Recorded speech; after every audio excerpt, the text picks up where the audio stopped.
Hello guys, कैसे हैं आप लोग। उम्मीद करता हूं कि हमेशा की तरह अच्छे ही होंगे। भाई आज मुझे एक शेर याद आ रहा है अल्लामा इकबाल साहब का।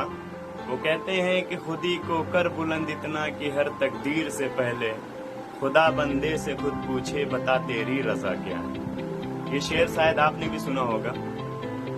इस शेर को कहने का और पढ़ने का इसके पीछे एक मतलब सिर्फ यही है कि मैं आप लोगों को बूस्ट करना चाहता हूं, क्योंकि आपकी जिंदगी में 4 ऐसे दुश्मन हैं जिन दुश्मन को आप शायद जाने अनजाने में जानते भी हैं, हो सकता है ना भी जानते हो, लेकिन महसूस जरूर करते हो। ये 4 दुश्मन को अगर कहते हैं ना कि शूट कर दिया जाए, हटा दिया जाए अपने दिमाग से, तो हम अपनी जिंदगी को खूबसूरत, खुशनुमा और शानदार बना सकते हैं। तो भाई इन 4 दुश्मनों में कौन कौन से दुश्मन हैं, तो आइए बताता हूँ। सबसे पहला दुश्मन है हमारा डर। डर मतलब फियर। देखो भाई, हर इंसान के अंदर अल्लाह ने, गॉड ने कुछ न कुछ टैलेंट दिया है। किसी को सिंगिंग का है, किसी को डांसिंग का है, कोई पढ़ने में है, कोई पढ़ाने में है, तो कोई न कोई टैलेंट उसके अंदर है।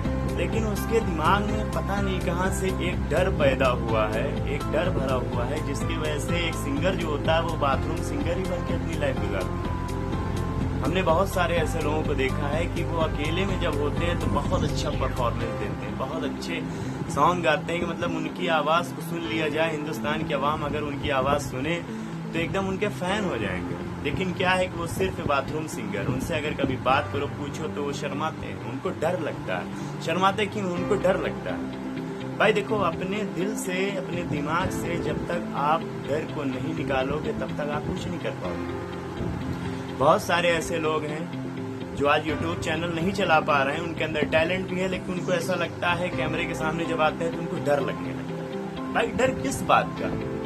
लेकिन उनके दिमाग में है डर। अब भाई जब डर है तो ये क्या हुआ? आपका एक दुश्मन हुआ जो आपको आगे नहीं बढ़ने देता, आपके टैलेंट को पब्लिक के सामने लाने ही नहीं देता, उस चीज को रोकता है। जब रोकता है तो इस डर को आखिर खत्म कैसे किया जाए? तो भाई ये आपका सबसे बड़ा दुश्मन है। इसको खत्म करने का सिर्फ एक ही इलाज है कि इससे एक्सपोज करिए, मतलब थोड़ा थोड़ा इसके ऊपर एक्शन लेकर के आप इसको एक्सपोज कर सकते हैं। एक्सपोज जब करेंगे तब आप अपने डर को खत्म कर सकते हैं, वरना डर आपका जिंदगी भर बना रहेगा। दुनिया चांदों पे अपनी जो है लाइफ जाकर के सरवाइव करना शुरू कर देगी और आप वहीं पीछे रह जाओगे। तो भाई डर खत्म कैसे करें? डर खत्म करने का मकसद सिर्फ इतना है कि अगर आप वाकई अच्छे सिंगर हैं, आपको लगता है कि आप अच्छा डांस कर सकते हैं, अच्छा सिंगिंग कर सकते हैं, अच्छे से लोगों को पढ़ा सकते हैं, अच्छे से लोगों को गाइडलाइन दे सकते हैं, ब्ला ब्ला ब्ला। कहने का मतलब मैं एग्जाम्पल इसलिए दे रहा हूँ कि जिस चीज में भी आपको डर लगता है, सपोज आप स्विमिंग के करने के लिए पानी में जाते हो तो डर लगता है, भाई डर है ना कहीं ना कहीं। जितने भी डर आपके दिल के अंदर बैठे हुए हैं, इन डर को खत्म करने का सिर्फ एक ही रास्ता है कि आप इसको थोड़ा थोड़ा एक्शन लीजिए, थोड़ा थोड़ा एक्शन। सपोज जैसे आप गाना गाने का शौक रखते हैं, आप अच्छा गा लेते हैं, तो कभी किसी एक लोगों के सामने करें, फिर 2 लोगों के सामने करें, धीरे धीरे जब एक्सपोज करेंगे तो आपके अंदर से डर खत्म हो जाएगा। चलिए, एक तो दुश्मन हुआ आपका डर, जिसका मैंने इलाज बता दिया। अब दूसरा दुश्मन कौन है हमारी जिंदगी का? दूसरा है हमारी जिंदगी का गिल्टी। गिल्टी से मुराद है दोष। होता यह है कि हमने पापा से बताया था कि मेरी कोचिंग की फीस जो है 10,000 रुपए, क्योंकि 7,000 रुपए फीस थी। हमने पापा से झूठ बोला, जो काम जानबूझ करके झूठ बोला। हमें पता था कि ये झूठ है, फिर भी हमने पापा से बोला 7,000 की जगह पे 10,000, उनसे 10,000 रुपए ले लिए। 10,000 लेने के बाद हमने कोचिंग कर ली, कोचिंग करने के बाद अपनी पढ़ाई कंप्लीट कर ली, आज कामयाब हो गए। लेकिन जब आज हम बैठते हैं अकेले में तो उस बात को याद करके गिल्टी फील करते हैं। गिल्टी का मतलब ये है कि जब आप किसी भी काम को जानबूझ के करते हो, जो जानबूझ करके गलती करते हो, उसको हम क्या कहते हैं? गिल्टी कहते हैं। अब इससे जो है डील करने का सिर्फ एक ही रास्ता है कि आप इसे बार बार सोचिए मत। जो होना था पास्ट में हो गया, अब प्रेजेंट में ये है कि आप कमिटमेंट ऐसा कर लो अपने से कि अब जिंदगी में कभी ऐसा नहीं करना, कभी भी कोई ऐसे काम नहीं करना है जिसकी वजह से हमें और हमारी फैमिली को कभी पता चले तो गिल्टी फील करनी पड़े। तो इसलिए दूसरा दुश्मन कौन था? गिल्टी, जो आपके दिमाग में रहता है, जिसकी वजह से आपका दिमाग अच्छे से वर्क नहीं कर पाता। कर भी लेता, आप अच्छे से खा लेते हो, फैमिली के साथ टाइम भी बिता लेते हो, लेकिन फिर भी जब अकेले लेटते हो तो गिल्टी फील करते रहते हो। भाई गिल्टी फील मत करो, सिर्फ कमिटमेंट करो अपने से कि आगे से हम कभी ऐसा नहीं करें। तो दूसरा दुश्मन कौन था? गिल्टी। अब तीसरे दुश्मन की बारी आती है। तीसरा दुश्मन हमारा है उम्मीदें। जब हम लिमिट से ज्यादा किसी से एक्सपेक्टेशन रख लेते हैं, ये हम गलत कर देते हैं। किसी से भी ज्यादा एक्सपेक्टेशन मत करिए, आप अपना काम खुद करिए, क्योंकि आपके पास जो प्राप्त है वही पर्याप्त है। जब आपके पास जो प्राप्त है वही पर्याप्त है, तो आप अपने ऊपर फोकस करिए। जो कुछ भी करना है आप अपने से करिए, किसी से एक्सपेक्टेशन मत करिए कि यार मैं इतना बढ़िया ड्रेस पहन के आया, कोई तारीफ नहीं किया। कोई देखे ना देखे इससे मतलब नहीं, पैसे आपने खर्च किए हैं, आपको पसंद है, जो चीज आपको पसंद है तो वो आपकी अच्छी है। तो इसलिए क्या है, एक्सपेक्टेशन की वजह से आप अपने दिमाग के ऊपर बोझ मत डालिए, क्योंकि जिंदगी है यार, 4 दिन की जिंदगी, इसको एंजॉय करो बढ़िया से। खामखा एक्सपेक्टेशन लेकर के लोगों की अपनी अपनी सोच हो सकती है, इसलिए उनके सोच के चक्कर में मत पड़ो। आप अपनी लाइफ को खुशनुमा बनाओ और ये करो कि जो कुछ भी आपके पास है वही आपके लिए इनफ है, और जो कुछ आप कर रहे हो सब सही है, किसी से कोई एक्सपेक्टेशन रखने की जरूरत नहीं है। अब चौथे पॉइंट पे आते हैं। चौथा हमारा दुश्मन कौन है? अफसोस। हाय हाय, अफसोस। अफसोस मतलब रिग्रेट। अब आप सोच रहे होंगे कि अभी थोड़ी देर पहले मैंने गिल्टी बताया था, अब रिग्रेट बता रहा हूँ। गिल्टी वो होती है जिस काम को हम जानबूझ के गलत करते हैं, हमें पता भी होता है कि हम गलत कर रहे हैं, उसे गिल्टी बोलते हैं। रिग्रेट मतलब अफसोस। भाई सारे लड़के जब गांव के अंदर यूपी पुलिस की तैयारी कर रहे थे, सब 4 बजे सुबह उठ करके दौड़ रहे थे।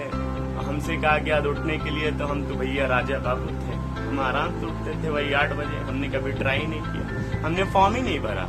और आज जब उनको हम यूनिफॉर्म में देखते हैं तो अपने आप को क्या अफसोस फील करते हैं, यार काश हम भी ट्राई किए होते। तो अफसोस अब मत करिए, जो बीत गया वो बीत गया, अफसोस मत करिए। बस ये करिए कि आप अपनी नॉलेज को बढ़ाइए, आप अपनी जानकारी को बढ़ाइए और इस चीज को एक्सेप्ट करिए कि आप अपने आप में फिट हो। आपका जो भी फैसला है या जो भी फैसला आज तक लिया है वो सारे फैसले अच्छे थे, आपका कोई तोड़ नहीं है। जब आप ये सारी चीजें सोचने लगेंगे तो आपको रिग्रेट से भी छूट मिल जाएगी, मतलब आजादी मिल जाएगी। जिसे कहते हैं गेट रिड रिग्रेट। तो रिग्रेट से आजादी पाने का सिर्फ यही है, किसी चीज के लिए अफसोस नहीं करना।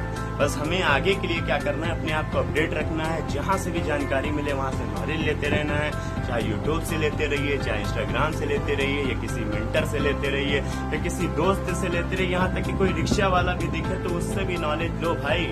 नॉलेज के लिए एकदम भूखे रहो। जब नॉलेज के लिए भूखे रहोगे तो कभी अफसोस करने की जरूरत नहीं होगी, क्योंकि आपको प्रॉपर जानकारी होगी। जब प्रॉपर जानकारी होगी इस चीज की तो किस बात का अफसोस? अफसोस तो वही होता है ना भाई, हमें पता ही नहीं था। हम यार नीट का पीएमटी के हमारे टाइम में चलता था, हमने पीएमटी का एग्जाम ही नहीं दिया। अरे है अफसोस हो रहा है, क्योंकि मैं बायोलॉजी का स्टूडेंट था, मुझे बहुत अच्छी बायोलॉजी आती थी, मैं बहुत अच्छे से पढ़ लेता था, मुझे आगे कोई गाइडलाइन देने वाला नहीं था। ये कमी हमारी थी, लेकिन ये पास्ट की हो गई ना। अफसोस किस बात का भाई? इन सब चीजों को अपने दिमाग में खामखा बर्डन मत डालिए और बढ़िया से लाइफ एंजॉय करिए। तो भाई ये 4 दुश्मन थे, इन चारों दुश्मन को एक शूट कर दो भाई, जिससे ये चारों दुश्मन खत्म। पहला दुश्मन डर, अपने अंदर से डर को निकालो एक्सपोज करके। दूसरा आपका दुश्मन है गिल्टी कभी फील नहीं करना, जो भी किया था हो गया। अब आगे से कमिटमेंट कर लो कि हम जो करेंगे what ever will be truth, जो कुछ करेंगे सच्चा करेंगे और दिल से करेंगे, ठीक है। और तीसरी चीज है किसी से ज्यादा एक्सपेक्टेशन नहीं करना। कोई क्या कर रहा है मुझे कोई मतलब नहीं है, मैं क्या कर रहा हूँ ये मेरे लिए इम्पोर्टेंट है। तो आप अपने गोल्स पे काम करिए, अपने ऊपर फोकस करिए, आपका जो भी फैसला है वो सराहनीय है। चौथा पॉइंट रिग्रेट कभी मतलब अफसोस कभी भी किसी बात के लिए नहीं करना, क्योंकि इवेंट है, होते रहेंगे, किस बात का अफसोस है ना गाइस। ये छोटी सी इन्फॉर्मेशन थी जो आपके 4 दुश्मन हैं। इन चारों दुश्मन को जल्दी से शूट आउट कर दो, जिससे आपकी लाइफ एकदम से एंजॉयफुल और बढ़िया कटे। उम्मीद करता हूँ कि वीडियो आप लोगों को पसंद आई होगी, और वीडियो अगर वाकई लगता है कि कुछ इन्फॉर्मेशन मैं दे पा रहा हूँ, प्लीज थोड़ा सपोर्ट करिए भाई, आप लोगों की सपोर्ट की नीड है ना भाई। तो अब तक के लिए आज के लिए इतनी छोटी सी इन्फॉर्मेशन ही ले पाया। आगे मैं पढ़ रहा हूँ, पीछे से जो भी एक्सपीरियंस है मेरा मैं आप लोगों को देता रहूंगा। बस आप लोग अपना प्यार बनाए रखिए। Take care, thank you, good bye.